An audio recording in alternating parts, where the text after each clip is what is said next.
I think it's time to do another one of these videos where I talk about a bunch of Steam things happening because I don't want to spam out multiple videos. If you just want to hear about the Steam controller, cut ahead to later in the video. First up, I'm going to start with probably the least important thing, but the shortest thing as well. If you're a game developer and you want to know how your game is going to perform on the Steam Deck, there is now user reporting being shown in your dashboard. So if you want to make sure the game is optimized on Steam Deck, and obviously you can test with your own unit, but each of the different Steam Decks are going to perform slightly differently. Now you have those numbers, and you can basically just get an idea of general user feedback. This is great, and hopefully this ends up sort of guiding the verified and playable system. Also, this complements a change which is not yet deployed, but people noticed in the Steam logs some sort of work being done for estimating how a game is going to perform on your system before you actually purchase it. And this is a big deal with a lot of game developers, having some crazy requirements to run their games. Now, if this is anything like the Steam Deck verified and playable program, I expect it to be a little bit of a mess when it first gets started, and then slowly improve over time to the point where it's not perfect, but it's somewhat useful. Also, a few weeks back, we saw the release of the Proton 11 beta in Steam right now. You can go and play with it, and that's all there. That's not the part I want to talk about, though. Along with that, we saw the first official Proton for ARM devices like the Steam Frame. That's also available. Now, obviously, the Steam Frame is not yet available, but obviously, if they are publicly testing a ARM version of Proton, it can't be that far out. They're just getting some early feedback before things are fully ready to deploy and letting people play with it, because play with it is exactly what people are going to do. Whilst this is intended for use with the Steam Frame, because that is an ARM device, it's not locked to the Steam Frame. If you have another ARM device, it's just using FEX, and this is what things like Asahi Linux are also using to run this x86 software on their system to play games on their system. There's other things you can do, though. Maybe less sensible devices, like a Nintendo Switch. Is this something that most people are going to be doing? No, most people don't have a modded Switch. Is this going to perform well? Also, very much no. However, it is something people are playing with, and honestly, is super, super cool. And obviously, with the Steam Frame coming out eventually, and this being an ARM-powered device, we are getting an ARM-powered client as well. And that's available. Not easily available, but there is a script here that can automate the downloading of that, and you can actually test out the ARM version of the Steam client today. Obviously, you need some sort of ARM device that can run it, but if you have something, whilst it is not intended for that hardware, you can absolutely do it. Of course, with this being made for the Steam Frame, intended for the Steam Frame, and no indication they really have any plans to support anything else, they probably will, considering the fact that SteamOS is supported on various other bits of hardware as well. I could see them also wanting to support this. Just be aware that it's gonna be buggy, things are not gonna work properly. Also, it's buggy pre-release software for hardware that is not the hardware you're running. It is a perfect situation for something to go wrong. But if they're pushing out public branches like this, it is on its way. Now, how far away that might be, that is the question, isn't it? We don't know. But something we do know is when the Steam controller is coming. Now, I can be certain of that, firstly, because of what happened a couple of days ago.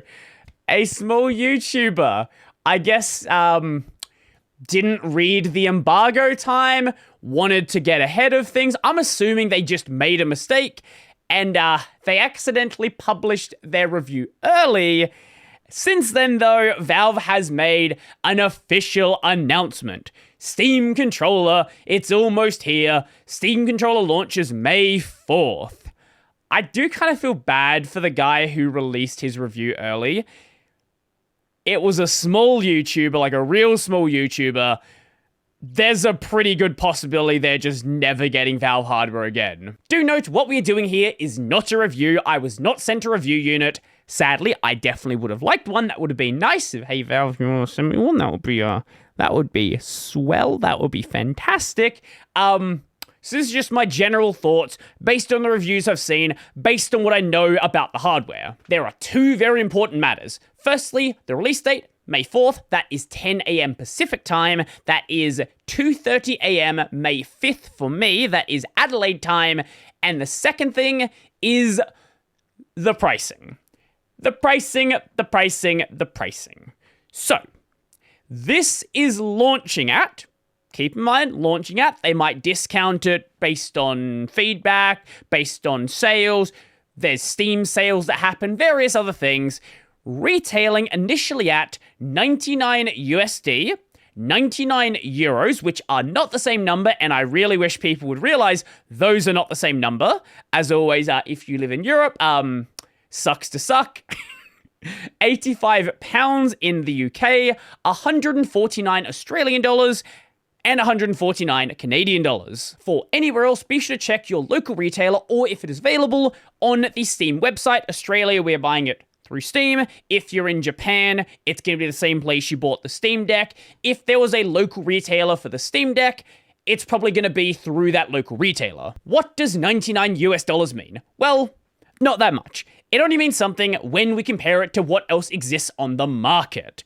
So, direct from PlayStation, this is $25 more than a PS5 base controller, so not the DualSense Edge, the regular DualSense, $35 more than an Xbox Series controller, and depending on where, about $10 to $15 more than a Switch Pro controller, not the base controller, specifically the Pro. Whilst that is certainly a big jump, as I've established before, I am a controller enjoyer. I have an Xbox Series controller here. We have an Xbox One controller here. They're basically the same controllers, slight changes. We have a PS5 controller here, and my general go-to, the 8-bit Do controller. To note, my Xbox controller does have really, really bad stick drift to the point where this is basically broken right now until I replace the sticks. So, yeah. This, whilst it is certainly more expensive, I think the Steam controller compared to the console controllers, so PS5, Xbox, Switch Pro, I think it is basically a no-brainer. If you want gyro controls, not part of the equation. Like this, it does not support gyro controls. It's not real. PS5 controller, the Switch Pro controller. But it does do things better for gyro, and we'll get to that in just a bit. Big thing for the Steam controller, and this honestly is kind of just worth the extra money by itself. As I said, this thing, real bad stick drift. This is probably going to get stick drift eventually. The Steam controller has TMR sticks. Why is that good? Well, we don't live in 2005 anymore, and there are ways that we can build thumbsticks where they don't just drift over time. And that's Hall Effect sticks. That is TMR sticks. And for some insane reason, well, I know why, because they just want you to buy new controllers or buy spare parts and stuff like that, the modern console controllers do not use them. That includes the DualSense Edge and the Xbox Elite controller. For some reason. That by itself, frankly, to me, is enough to sell it. That is the main thing that breaks on a modern controller, obviously, unless you're hitting it against a table. Not having to worry about it, great, amazing. Steam controller also has some other nice things as well. What they are calling grip-enabled gyro or grip sense. It's kind of weird to explain. Basically, the idea is they have capacitive touch sensors in the actual handles, And then grabbing or releasing the handles can be treated as an input. So if you're using gyro, you can grab the controller, and then that enables the gyro. You let go, and then you can like reposition the controller to make sure it's, straight and all that. And the gyro, then you just like re-enable the gyro by just grabbing the controller. You don't have to put your fingers on the sticks. I'm not a gyro enjoyer, so for me, it's not really something I super care about. However, and this is neat, these capacitive grips can be rebound. So an example shown in one of the Valve videos was you let go of one of the sides and then you open up the map in Silksong. The map is something you only have temporarily open, so it gives you an idea of where you are. Then you grab the controller with both hands again, and now the map closes. That, I think, is super cool, and just having that there, even if you don't use it yourself, there's going to be a lot of really cool community bindings that make use of this. Then we have the back buttons. On the Steam controller, you get 4 of them. On the Switch Pro controller, you get 2 of them. And they're not a thing on the base model console controllers. So if you want back buttons on the PS5 or you want back buttons on the Xbox and you're not buying a third-party controller, that is $199 for the DualSense Edge and $140-ish, depending on which version you get, of the Xbox Elite controller, which is considerably more expensive than the Steam controller. Obviously, they can be used on those relevant consoles. If you don't have the relevant consoles, though, that's not really part of the equation. I think the touchpads are a very interesting part of the equation. So I have a Steam Deck right there. I can tell you, based on the Steam Deck, the touchpads make sense. I know, it seems crazy, and anyone who's used an OG Steam controller understands exactly what I'm saying. The trackpads make sense, and they work way better than you might think they would. The problem is there's no other controllers on the market that have trackpads on. Obviously, the PS5 controller has it for, like, the middle button here, but you're not, like, actually actively using that in games, like, very minor things it's used for. I do kind of wish Valve sent these more out to conventions and got them in the hands of people who are able to try them, because controllers are a very personal thing, right? Like, you can watch a reviewer, you can watch a bunch of reviews, and it's really hard to know how it's going to feel to actually use unless you've actually used it yourself. And the layout here is basically a slightly modified Steam Deck, so I'm sure it's going to feel really good to hold. But it's hard to explain what that is like without using it. The same thing is kind of true with the stick placement as well, with the top sticks. Obviously, I use this. This is asymmetrical sticks. I use this. This is symmetrical sticks, but they're bottom symmetrical sticks. Having top symmetrical sticks, again, I don't know of anything else on the market that is like this. It makes sense on the Steam Deck, but it doesn't look like it should make sense if you've never held it. Then obviously you get your magnetic charger, which from what I've seen from the reviews, actually seems to be strong enough to like lift up the controller. Now, you shouldn't do that. If you shake it, it's probably going to fall off, but it's a pretty solid magnet. This, honestly, is a really cool idea. Having the thing that connects you to the system also being the charger, right? Why does nobody else do this? Obviously, because it's like weird and different and expensive, probably. But why does nobody else do this? It is such a good idea. There are controllers that have docks, right? That have docks, you put them in and you charge them. For example, we have got an 8-bit Do controller. This has a little dock that you can sit it on. But it's not a dock to connect it to the system, it's just a dock that it sits in. I don't think this is going to be something that sells the Steam controller, but it's a nice little addition you get. And as I said before, frankly, compared to the console controllers, I don't really see a reason to not buy a Steam controller. Both of these are great controllers. This hasn't changed in about 20 years. It's just slightly different. The PS5 controller is the best iteration of a PlayStation controller that Sony has ever made. Now, I know there is a problem that people have with modern controllers getting bigger and bigger, and I have heard some people complain about the Steam controller also being hard to use if you have small hands.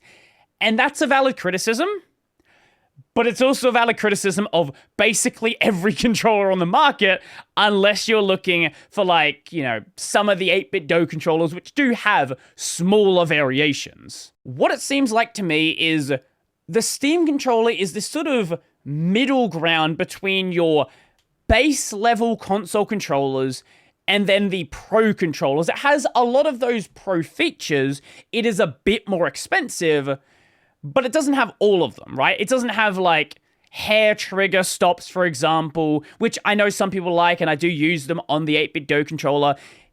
It doesn't, like, you know, it's not everything you get, but it does have TMR sticks, right? If I was going to suggest to someone, just buy one controller and you're looking at, like, the controllers made by big companies, I would probably suggest get a Steam controller. But it is not perfect. I know some people are not going to care about this. I do, because I care about open standards. You need to be using Steam to be using the Steam controller, with a caveat. So most of the Steam functionality comes from Steam input. The Steam client is basically the driver for the Steam controller. For most people, most of their gaming is done on Steam. This is not a big deal. And for anything else, if you load it as a non-Steam app, you can use Steam input with that game or whatever it happens to be. But if you're using it outside of Steam, it is basically just recognized as a basic HID device. It is treated like a mouse and basic keyboard. You can use the trackpads as, you know, trackpads as a touchpad, but it's not going to operate properly as a controller. With that being said, this was also true for the original Steam controller as well, and for that, there have been projects over the years that act as a third-party driver, like SC Controller. I would expect something like this, or even just this project, to be updated to support the modern Steam controller.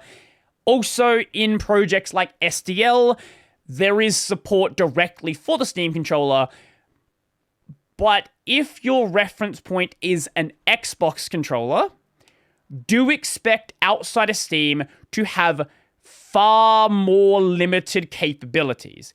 That will probably improve over time, but this is not doing X input, this is not doing D input, this is the same problem the original Steam controller had, and I understand why they've done it like this, right? The Steam controller is a very complex controller. No other controllers have a trackpad, no other controllers want this level of configuration in your games. I understand why. That doesn't mean I'm necessarily happy about it. I would like there to have been like a middle ground. Hey, if you're not running Steam, it just pretends to be an Xbox controller. Another very important thing is, whilst I've been comparing it to the Xbox controller and the PS5 controller, we don't live in a world where third-party controllers are terrible anymore. And as I've been showing a couple of times, we have my 8BitDo controller. That is this one here, the 8BitDo Ultimate 2 Wireless. Yes, it has asymmetrical sticks. I have hundreds of hours on both symmetrical and asymmetrical. I don't think about it. If you have some weird alien grip, which someone was explaining to me yesterday, where they use the thumb on the stick and then use a index finger like this, like a crab. Yeah, obviously asymmetrical sticks are going to be worse, but this is also much, much cheaper than the Steam controller. It comes in at $60 USD and often goes on sale. From third-party retailers, you might find it as low as like $50 or $45, depending on when you buy it. But also, very importantly, TMR sticks, gyro, not grip control gyro, but just regular gyro that most other controllers have, also has rumble, which not all third-party controllers have, and whilst it does have only 2 back buttons, it does have 2 additional buttons on the rear here as well. This is your, I guess, call it R4 and L4. That's apparently what they have them labeled as. So it adds up to be the same amount of additional buttons. Also, as I said, it has hair trigger locking, so if you don't want to have to press the entire way down, you can press that and then only partially press it. Personally, I tend to have this enabled for any games where I don't need the analog control. It is shoot or not shoot, things like that. It is attack or not attack. Obviously, for something where you actually want to have a certain level of depression, like a racing game, for example, you would disable it, but it is a feature that I generally really like. Also, as you saw here, there are RGB rings around the sticks. I turned them off. I think they're stupid, but if you like flashing lights and you like, you can have them be rainbow and spinning and all that, that's something that is nice as well. I turn it off because I want to play a video game, not be at a light show, but it is there. With all that being said, there is somewhere they had to cut, and that somewhere was the software. Ooh, the 8BitDo software is terrible, to say the least. There is not a Linux version, and if you want to configure the controller on Linux, basically you're going to have to either run a Windows virtual machine, which is annoying, but you can do it, or run the Android app, and those are going to be used for updating the firmware as well, as opposed to the Steam controller, which all integrates nicely into Steam. It integrates into the Steam input configuration. You can download community profiles. You can download the firmware through Steam. It's all nicely, cleanly integrated into Steam. Does that integration hold a lot of value to you, that you're willing to pay an extra $40, $45 for something which is most of the way there? It doesn't have the trackpads, but pretty much most of the other features, except the grip sense, are going to be there. Also, when it comes to the Steam controller, you also do get considerably higher access to repairability. So they will be selling spare parts through iFixit. If something breaks, because things break over time, whether it's like a button or you crack a stick or whatever it is, you'll be able to buy parts from there. Is that also worth it to you? Frankly, I cannot answer this question for you. Do you want most of the way there with something like the 8BitDo? Do you want the better community side? Do you want the repairability? Do you want the Steam integration? Is that worth an extra $40 US? I'll be buying one because, as you saw, I have a bunch of controllers. If you're not sure what to buy, it is a really tough ask. I think what the Steam controller is doing is really cool. But I can't tell you how to spend your money. My honest recommendation is just go and watch a bunch of reviews. Go and watch Gamers Nexus, LTT, Giant Bomb talked about it. Everyone that has a Steam controller, if you know someone who's buying a Steam controller, borrow it from them. Try it out. See what you feel about it. If you don't like it, don't buy it. If you do, hey, I think it looks pretty cool. Now, as for the Steam frame and the Steam machine, they're not coming out yet. But we do know a tiny bit more, and it's pretty much as you should have guessed. They wanted to release them together, but RAM's a problem. More of a problem for the machine than the frame, but still a problem. And they're not fully set on pricing yet. And I assume they're trying to wait things out. And it's messy. Also, when it comes to things like the Steam Deck 2, well, we're working on it. Who knows? Will it come out eventually? Maybe, maybe not. It seems like they're committed to making this hardware, so hopefully eventually, but you shouldn't have expected anything Steam Deck 2 anyway.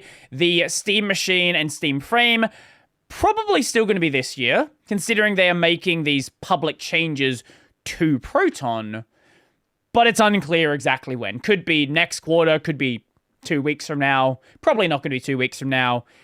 Just wait until somebody else leaks their review, and then then we'll know. Come the release May 4th, 10 a.m. Pacific time, 2:30 a.m. the 5th, I will probably wake up for it and make sure I can buy one before they go out of stock, because that very well might happen. I will be buying one. And maybe I'll make a video on it then, even though I don't get a review. I'll talk about it after I use it for that weekend, whatever. Yeah. So I'm excited. I certainly am. And let me know your thoughts down below. Do you care about the Steam controller? Do you care about gaming? I don't know. Maybe you have an original Steam controller. I kind of wish I bought one back when they did the whole very cheap sale of them years and years ago. Anyway, if you liked the video, go like the video, go subscribe as well, and if you really liked the video and you want to become one of these amazing people over here, check out the Patreon subscribes daily bearer pay linked in the description down below. That's going to be it for me, and what has Valve got next?